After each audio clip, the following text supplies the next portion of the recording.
I'm super excited. The Long Way Home has finally come out on Apple TV Plus, and you know, sitting there with you and with his Moto Guzzi and following him or having him in my rearview mirror, and you get used to that. And I miss riding my bike, and so I thought I'd just have a look at it.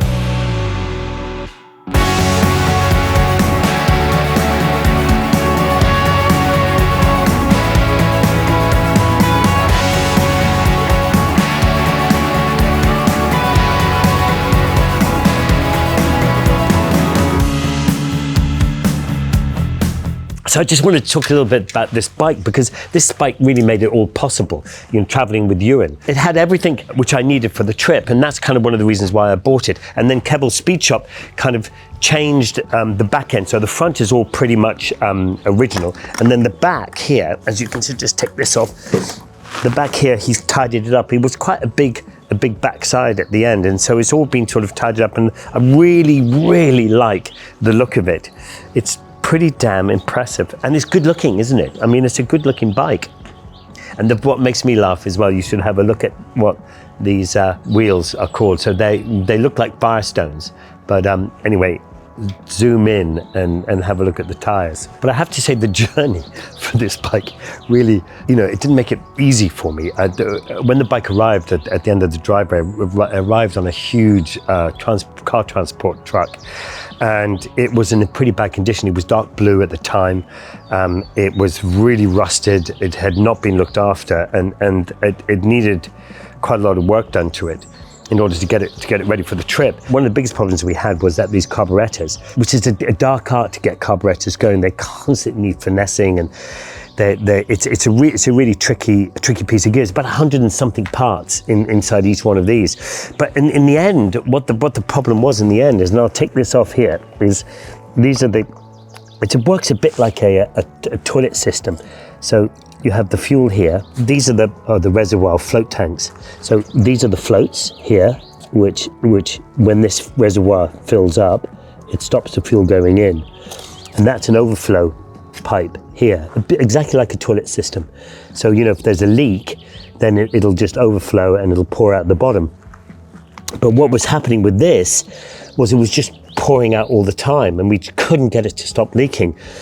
And we tried everything. We got a friend down in Brighton to try and fix them. And in the end, I thought, well, maybe it's this brass pipe that's going into this aluminium thing, which has broken its seal. And in the end, that's what it was. That's all it was. So there was just a seal broken, and the petrol was just plopping out. But God, that took a long time, and that was just like moments before we were leaving. Oh, I just saw a scratch here. I remember we were rigging up the bike to head out, and I'd only done like maybe 5 miles on this bike when it came back painted, and we were rigging a camera on here.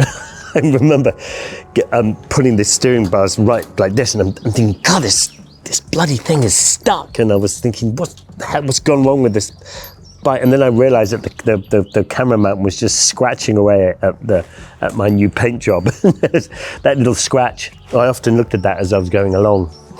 So look, so this is the key. That's the key there, if you see. It's quite cool, isn't it? I think it's sort of bakelite. And anyway, and then it comes in here, and then you just push it through here, and then you push all the way down to the bottom, and that turns it on. There's the lights on there. But I thought that this light was always going to be a bit rubbish, right? So I then, and they had a spot on here, so I thought I'd put a really powerful spot on. So, which I did, and it's a real proper light. And I thought, brilliant. I thought I can save the day. So when we're at night, when we're riding along, because we always say never ride at night, and then we always end up riding at night. And anyway, but what I hadn't thought about was that we were going north in the summer, and so it almost never got dark. So I never put this light on. And the only time I could put the light on when it was actually working was when we were in these tunnels, and there were so many tunnels in Norway. And I put these tunnels on, and then Ewan would come on and go, "Oh, Charlie," in the dark, and putting the light on. It's the only time I could do it. I'd say the other thing was in this seat, and even though it looks really nice, wow, it was, in the end, I think the sponge kind of gave up on itself. And you know, I don't think it was designed to spend 9 weeks every day riding. And so by the end of the trip, it was just like sitting on a plate of steel in the end. Oh, I tell you. Yeah, that's one thing. Sometimes in a comfortable seat can be a terrible thing. Another thing that happened was, it was sort of towards the end when we were doing the log rolling on one of the episodes. I can't remember where we were. I think we were in Finland or Sweden. I can't remember. Anyway, woke up in the morning, put the key down, turned it on, and then suddenly all this sort of acrid smoke just started billowing out of here, and all the electrics go into this headlight, and I had to quickly turn it off, and you can pull this off quite easily. No, I can't, of course can't do it. No, there we go. And I had to pull this out, and all the wires here were on fire. You can still see some of them are still burnt, you see. If that had gotten worse, that would have been the end of this bike, to be honest. I tell you another thing, which is really handy. I put heated grips on this bike. Ewan didn't have them, and it actually turned out really well, because it was, so when we started, we were on the bikes. We had sort of boots and kind of jeans and jackets, and we were dressed for the style of the motorbike, open face helmets and all this kind of stuff. Anyway, so we rode down to the bottom of the road when we left Ewan's house, and it's just started to rain, and then it rained for about 4.5 weeks. And it actually turned out really cold, and we had all the completely wrong gear on. And you would have thought after 20 years of riding together, riding all over the world, that we would have learned something, but we learned absolutely nothing. The only thing I learned was that heated grips were the most important thing. And I did occasionally, sort of, when we stopped at traffic lights when it was really cold, I would always offer Ewan if he wanted to hold my grip. Anyway, they were brilliant. So if you are going to go on a long trip, there's a couple of things you absolutely have to have. You must have heated grips, and you can retrofit them to any bike you want. The right clothes is not a bad idea, which, yeah, Ewan and I, 20 years of riding and still making silly mistakes. This bike really, really looked after me the whole way around.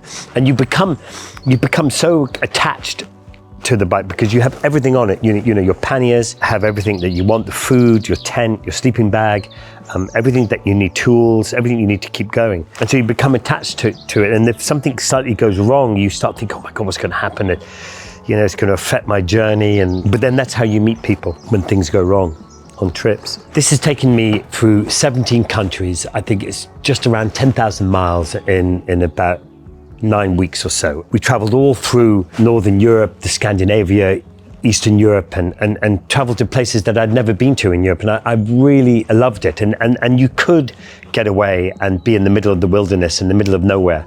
In that part of Europe, you could be as lost as you want to be. And this beautiful bike, and Ewan's, Moto Guzzi, took us all the way around and pretty much reliably. And we met so many people and had so much fun. And it's nice for once to be able to sort of keep the bike that you rode on. I've never had that before. I think we should start it. Hopefully, these old bikes, you have to always have to turn the fuel off when you're not going to ride it and stuff, because they do leak a little bit. But let's see if we can get it going. Come on, baby, don't let me down.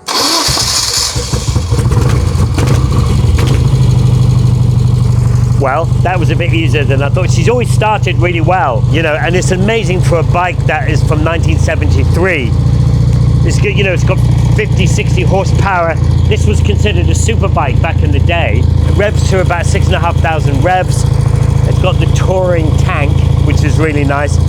Telescopic forks, and it handles really well. Even with these rubbish tires, it handles really well. And she sounds nice as well. That classic boxer engine. It gives it a bit of a twitch when you do that. The pulls over to the side a little bit. Tell you another funny thing is quite shortly after I started the trip, the speedometer, the needle broke off, and now all this speedometer thing does is just spins around like ridiculously fast, and so I never quite know how fast I'm going. I think I worked out that in top gear at about 4,500, 5,000 revs was about 65 miles an hour. Everything still works, heated grips. Yeah. I miss being on the road. There's something really fun. There's something really fun about being on the road and with your great mate and going off and not quite knowing where you're going to end up that night.